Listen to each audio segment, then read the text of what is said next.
Hello friends, welcome to Tamil பொண்ணு தெலுங்கு மருமகள் channel. இன்றைக்கி நம்ம வீட்லேயே பால் ஏடை வச்சு எப்படி ஒரு ஆரோக்கியமான நெய்யை செய்கிறது பார்க்கலாம் வாங்க. இது ரொம்ப டேஸ்டியாக இருக்குங்க, ரொம்ப வாசனையாகவும் இருக்கும். நம்மளே வீட்டில் செய்கிறது.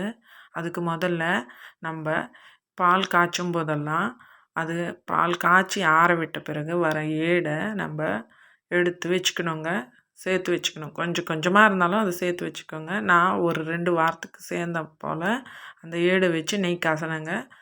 நீங்கள் ரொம்ப பால் காய்ச்சுவீங்கன்னா ஒரு நாளைக்கு 1 லிட்ரு 2 லிட்ரு அதில் வர ஏடை ஒரு வாரத்துக்கும் காய்ச்சிக்கலாங்க.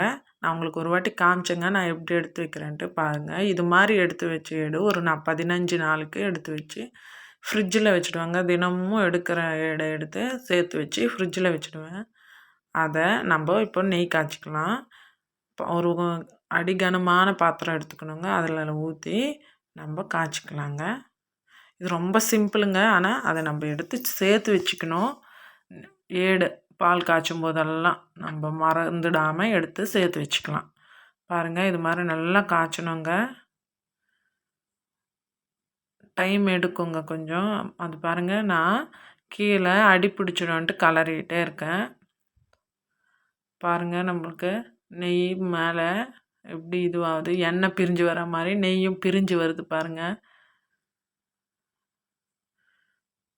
அவ்வளோதாங்க, இப்போ கலர் மாறிச்சு இல்லையா. இதுக்கு நம்ம டேஸ்டியாக இருக்கிறதுக்கு கொஞ்சம் உப்பு போட்டுக்கணும். அப்புறம் கொஞ்ச நேரம் பொறுத்து முருங்கைக்கீரையும் போட்டு அது வெடித்த பிறகு நம்ம ஸ்டவ் ஆஃப் பண்ணிடலாம். அவ்வளோதாங்க, அதை ஆற விட்ட பிறகு நம்ம வடிகட்டி எடுத்து வச்சுக்கிட்டா ரொம்ப டேஸ்டியான நெய் ரெடி. அதுவும் நம்ம வீட்டிலையே செஞ்ச நெய்ங்க. நம்ம கடையில் வாங்கும்போது அது ஏதாச்சும் கலப்படம் இருக்குமோ அப்படின்ட்டு ஒரு சந்தேகமாக இருக்கும். இது மாதிரி நம்ம எடுத்து வச்சு காய்ச்சினோன்னா ரொம்ப டேஸ்டியான நெய்ங்க.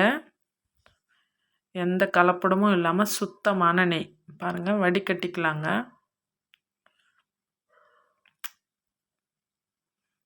கொஞ்சம் கொஞ்சமாக எடுத்து வடிகட்டிக்கலாம்.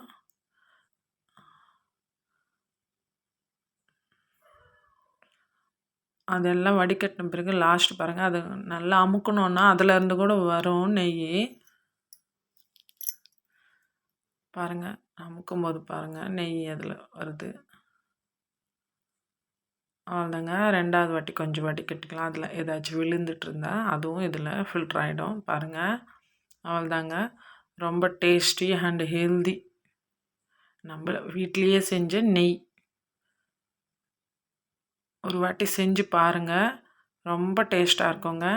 இந்த வீடியோ உங்களுக்கு பிடிச்சிருந்தா நம்மளோட சேனலை சப்ஸ்கிரைப் பண்ணிக்கோங்க. தமிழ் பொண்ணு தெலுங்கு மருமகள் சேனலுக்கு அப்படியே லைக் பண்ணுங்கள், ஷேர் பண்ணுங்கள். தேங்க்யூ.